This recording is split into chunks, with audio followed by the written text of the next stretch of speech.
Selamat siang pemirsa, Anda menyaksikan Breaking News TV One bersama saya Natalia. Pemirsa, hari ini adalah sidang ketiga PK dari Saka Tatal di mana akan menghadirkan saksi nanti pukul 10 waktu Indonesia Barat adalah Prof. Muzakir, pakar hukum pidana yang dihadirkan oleh tim kuasa hukum dari Saka Tatal. Kita akan lanjutkan dialog dengan Krisna Murti, kuasa hukum dari Saka Tatal terlebih dahulu. Pak Krisna, masih bersama kami? Halo Mbak. Oke. Pak, dengan Ana saat ini ya Pak di studio. Ya mana, gimana Mbak? Oke, mungkin terakhir pertanyaan sebelum Anda berangkat menuju ke Pengadilan Negeri Cirebon begitu ya. Melihat persidangan sejauh ini, Anda menilainya seperti apa? Saksi-saksi yang dihadirkan, apakah memang ini memberatkan pemohon atau malah termohon? Buat kami Mbak, di sini tidak ada yang saling memberatkan, tapi lebih pada faktual seperti apa kan maupun PK kami. Artinya bahwa semua sudah terakomodir oleh majelis, pun juga apa yang kita inginkan juga terakomodir oleh majelis. Jadi berbagai saksi, dari mulai saksi fakta, saksi ahli yang kami hadirkan, dan hari ini adalah Pak Muzakir sebagai saksi terakhir kami juga cukup diakomodir oleh majelis hakim di dalam peninjauan PK kami. Jadi buat kami, harapan kami sekarang bahwa kami meyakinkan adanya novum-novum baru kami, lalu yang disarankan dari awal juga oleh Pak Arianto sendiri bahwa kami harus menempuh PK sudah kami jalankan. Jadi bahwa sekali lagi kami perlu perjelas ya, bahwa klien kami ini kan disangkakan dengan pasal 351, kenapa dakwaannya berubah menjadi 340 oleh jaksa lalu disidangkan oleh majelis tanpa adanya bukti-bukti yang keterkaitan bahwa telah terjadi terencana pembunuhan itu kepada klien kami, dan klien kami diputuskan 8 tahun penjara, lalu dia menjalani 3 tahun 8 tahun karena COVID kemarin, hak-haknya telah terambil. Kami hari ini ingin mengajukan bahwa kami ingin memulihkan klien kami. Udah di situ aja Mbak buat kami Mbak. Oke, baik. Terima kasih Pak Krisna Murti sudah berbagi informasi di Breaking News TV One. Selamat siang, selamat bekerja. Mungkin ada ada urusan lainnya. Terima kasih. Terima kasih. Ya, pemirsa, kami akan ajak Anda pemirsa ke Hotel Prima Cirebon melihat situasi dan juga kondisi terkini. Tim kuasa hukum dan juga Saka Tatal akan menuju bertolak ke Pengadilan Negeri Cirebon, Jawa Barat. Sudah ada rekan kami, Olive di sana. Olive, silakan. Ya, selamat pagi Natelta dan juga pemirsa. Di sini di Hotel Prima merupakan tempat titik kumpul para kuasa hukum dan juga Saka Tatal untuk menuju ke Pengadilan Negeri Cirebon. Sebelumnya nanti akan berangkat secara beriringan. Di dalam sudah ada Farhad Abbas, lalu Ibu Titin, serta anggota tim hukum Saka Tatal lainnya, dan juga di dalam ada Saka Tatal serta beserta keluarganya. Dan persidangan lanjutan peninjauan kembali hari ini masih diagendakan untuk mendengar keterangan ahli yang dihadirkan oleh tim kuasa hukum Saka Tatal, yaitu Dr. Muzakir yang merupakan ahli hukum pidana. Beliau sebetulnya diagendakan untuk hadir di persidangan kemarin, namun berhalangan sehingga hakim memberi kesempatan hari ini untuk mendengarkan keterangan ahli terakhir yang dibawa dari pihak termohon. Pantauan terkini di Hotel Prima, kini tim kuasa hukum beserta Saka Tatal juga sedang bersiap-siap untuk menuju ke Pengadilan Negeri Cirebon bersama-sama secara beriringan. Lalu nanti pada penutupan sidang kemarin, Farhad Abbas sempat mengajukan penambahan saksi fakta untuk yang datang pada hari ini, yaitu nama yang disebut adalah Uya Kuya sebagai tokoh masyarakat, namun belum terkonfirmasi apakah hakim mengkonfirmasi atau memperbolehkan penambahan saksi fakta yang mana karena sebelumnya nama Uya Kuya tidak ada di dalam surat pengajuan saksi. Dan berikut ini persiapan yang dilakukan oleh tim kuasa hukum sebelum nantinya menuju ke Pengadilan Negeri Cirebon. Kemarin sudah kita lihat hasil persidangan, sejumlah saksi sudah diperiksa dan persidangan berlangsung sejak pukul 10:30 siang sampai sekitar pukul 9:30 malam. Dan saksi yang kemarin sudah memberikan keterangan adalah saksi fakta Dedi Mulyadi, Teguh Wijaya, Marwan, kuasa hukum Peggy, dan juga Rafli yang membawa novum berupa video. Ahli psikologis forensik Reza Indragiri dan ahli penyelidikan dan penyidikan sekaligus ex Kabaris Polri 2008 hingga 2009 Susno Aji, serta beberapa ahli hukum lainnya. Total 9 saksi sudah diperiksa kemarin dan hari ini hanya ada 1 saksi ahli yang memberikan keterangan yaitu Dr. Muzakir. Sama-sama kita menyaksikan persiapan keberangkatan dari tim kuasa hukum Saka Tatal, Farhad Abbas, Ibu Titin, dan sejumlah anggota tim hukum lainnya. Sementara dari Cirebon kembalikan ke studio.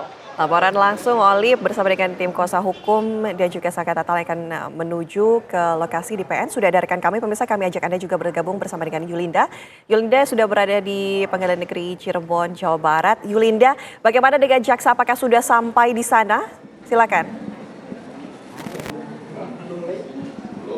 Ya, selamat pagi Anatelta dan juga pemirsa. Memang untuk saat ini seperti yang bisa pemirsa lihat di layar kaca ini belum terpantau ada jaksa penuntut umum maupun dari pihak pemohon yaitu Saka Tatal ini belum hadir ke Pengadilan Negeri Cirebon, di mana memang sidang hari ini itu direncanakan pada pukul 10 waktu Indonesia Barat, namun memang sampai saat ini kami belum melihat tanda-tanda kedatangan dari pihak kuasa hukum ataupun dari jaksa bahkan hakim itu sendiri.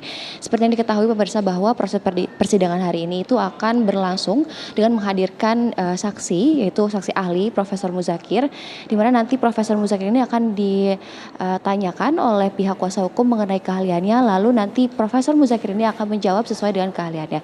Kemudian jika memang nanti jaksa penuntut umum ini ada pertanyaan, itu akan disampaikan langsung kepada Profesor Muzakir untuk dilakukan catatan di berkas perkara pada persidangan hari ini. Kemudian jika kita mereview kembali mengenai persidangan yang telah diajukan oleh Saka Tatal ini, yaitu mantan terpidana kasus Vina 2016 ini, Saka Tatal telah mengajukan kurang lebih 4 sidang perkara, maksud kami sidang pengajuan penindakan kembali mengenai dirinya yang mengajukan novum ataupun bukti baru yang nantinya memang ini akan dibacakan ataupun akan dicatat oleh para ahli. Sementara demikian, kembali ke Anda di studio.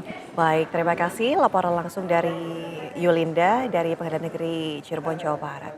Kami ajak Anda kembali bergabung bersama Pak Arianto Sutadi, penasihat ahli Kapolri. Pak Arianto, masih semangat ya Pak? Alhamdulillah masih bisa.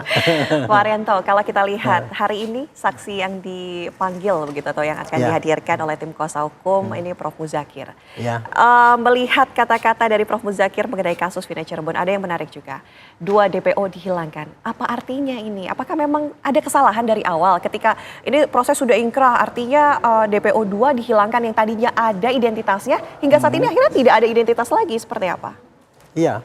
Istilahnya 2 DPO dihilangkan, 2 DPO fiktif dan sebagainya itu ya, setahu saya ya dari pemberitaan para penyidik itu ya, dari di reserse Polda Jabar, setahu saya waktu itu menerangkan begini, ketika mau mengejar Peggy waktu itu kan kasusnya muncul ketika penyidik setelah dikatakan 8 tahun nggak bekerja, kenapa masih ada 3 DPO kok nggak ditangkap gitu kan, apa itu dilindungi, apa kemudian sengaja ditilep, hilang itu dan sebagainya. Bahkan ada yang bilang bahwa ini anaknya dari petinggi Polri.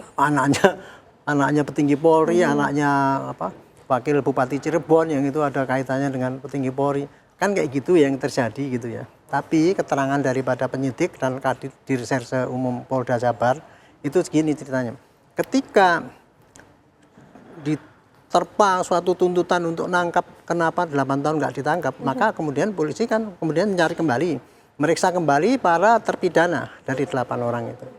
Yang di LP, di BON diperiksa kembali. Di BON kemudian ternyata yang 5 orang itu mencabut keterangannya.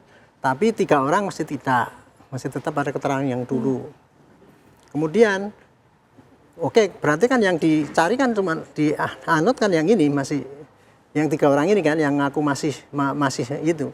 Nah ternyata dari 3 orang ini mengatakan, Pak sebetulnya yang ada di lapangan itu hanya si Peggy. Kalau yang 2 orang itu nggak ada tuh, Bapak cari kemana pun nggak ada. Ini katanya di reserse krim ya. Sehingga akhirnya kalau gitu ya sekarang yang kita kejar si Peggy ini kan gitu, si Peggy Setiawan itu gitu. Yang ini kan dibilang terus istilahnya keluar istilah fiktif itu tadi gitu. Itu yang terjadi. Nah, makanya kemudian si Peggy Setiawan itulah yang dikejar. Nah, problemnya waktu itu adalah ini namanya Peggy Setiawan, tetapi ini yang dicari kan Peggy Peron. Terus tapi keterangan daripada si Sudirman yang mengaku itu adalah Peggy Peron adalah temannya Peggy Setiawan. Oke. Tapi kalau kita runut begitu ya dari hadirnya 3 DPO ini, tentunya ada barang bukti ataupun saksi yang kemudian harusnya ditampilkan begitu ya, yang merujuk kepada 3 DPO ini. Apakah memang dari awal sudah ada kesalahan hingga menghasilkan 2 DPO fiktif?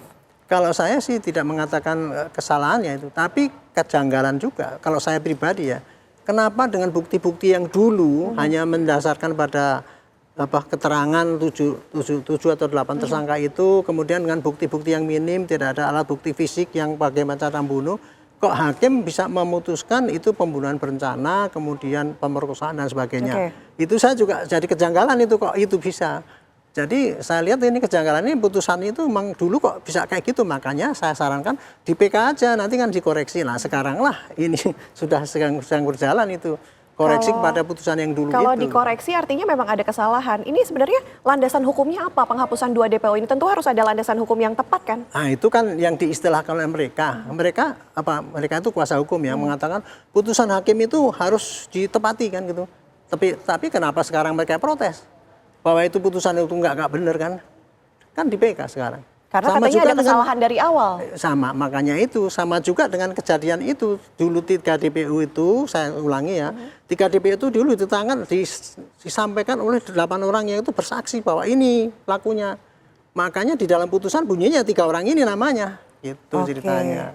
Tapi kalau misalnya balik lagi ke landasan hukumnya, penghapusan 2 ini, apakah memang bisa gitu, memang bisa diterima? Ini kalau kita melihat masyarakat umum saja melihat sepertinya ada yang aneh, begitu ada yang ganjil, enggak? Saya bilang tidak ada landasan hukumnya untuk menghapuskan DPO itu. Bagi saya ya, DPO itu adalah daftar pencarian orang.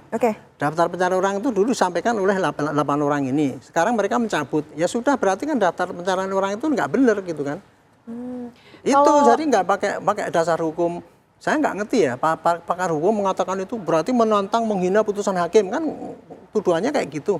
Nah saya bilang lah sekarang putusan hakim itu semua kredibilitas, akuntabilitas dengan adanya penghapusan ini, apakah bisa mencoret itu? Mencoreng polisi maksudnya? Enggak lah. Itu kan memang proses penyidikannya kayak gitu jalannya. Sepanjang polisinya itu tidak kong-kali-kong, artinya rekayasa ya, tadinya ada kemudian dicoret. Enggak, prosesnya itu kayak gitu. 3 DPO digigit oleh yang 8 orang itu, kemudian mereka mencabut, dan kemudian yang mengaku itu mengatakan bahwa 3 ini Pak yang ada sebenarnya cuma 1 ini. Makanya yang dikejar 1 ini, yang ini nggak bisa dikejar duluan.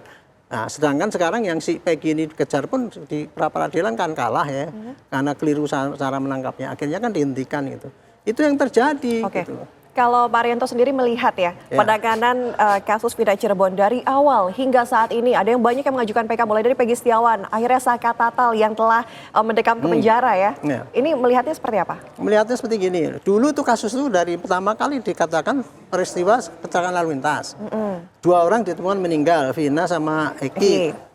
Dilaporkan kepada orang tuanya bahwa yang melaporkan adalah Polsek, karena Polsek yang pertama kali datangi ke TKP. Kalau orang Polsek itu kan pikirannya kan nggak begitu tajam ya. Dia melihat itu kejadian langsung aja, oh ini kecelakaan lalu lintas, selesai urusannya, dia hanya bikin laporan kemudian diserahkan pada jenazah di rumah sakit, kemudian jenazah diserahkan pada mertuanya, orang tuanya gitu. Selesai tugas dia kan. Tapi kemudian ternyata oleh Pak Rudiana, ayah daripada korban ini, dia curiga ini bukan kecelakaan lalu lintas. Ini adalah suatu pembunuhan. Makanya dia waktu itu kemudian dengan anak buahnya ngambilin orang yang diduga sebagai pelaku itu, dibawa, diinterogasi sama dia, katanya dia, tapi kemudian katanya kemarin disiapkan dikebukin dan sebagainya itu kan. Dia katanya 15 menit, tapi menurut Propam dulu katanya 20 menit, kemudian diserahkan kepada Polresta Cirebon. Cirebon melakukan penyidikan. Nah, penyidikan itu diawali dengan LP bahwa itu adalah terjadi pembunuhan. Itulah yang dituduhkan bahwa itu LP itu direkayasa oleh Rudiana, semuanya putusan hakim itu sesuai dengan rekayasanya Rudiana. Itu yang terjadi gitu. Nah, kalau di mata saya itu adalah dulu ini blundernya kenapa? Karena ketika proses ini ditangani oleh Polresta itu kan hanya berapa hari kemudian diambil ke Polda. Sudah bagus ini. Cuman sayangnya ketika sampai di Polda itu, yang diterima oleh polisi adalah keterangan pengakuan daripada 8 orang ini bahwa pelakunya itu gitu. Kemudian bukti-bukti fisik yang seperti handphone dan sebagainya, kemudian bukti yang untuk membukul itu tidak pernah ditampilkan di situ. Oke. Berkasnya, tapi celakanya berkasnya ini dikirim ke jaksa, diterima oleh jaksa untuk membuktikan bisa. Nah, dan kemudian celakanya lagi, dalam istilah saya celaka ini ya, karena dikirimkan ke pengadilan, hakim pun mengamini bahwa ini sudah cukup bukti. Kan diputus akhirnya itu. Dan kemudian dibanding pun masih tetap dikuatkan. Kasasi masih dikuatkan, berarti kan itu proses penyidikan. Menurut syarat teoritis tidak cacat, benar.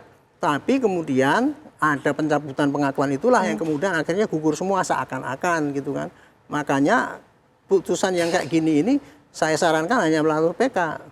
Harus melalui PK, apakah benar apa tidak. Oke. Gitu. Oke. Pak Arianti, kita sama-sama saksikan dulu menuju ke Pengadilan Negeri Cirebon, Jawa Barat. Pemirsa, kami akan hadirkan informasi langsungnya untuk Anda sesaat lagi usai jeda berikut ini.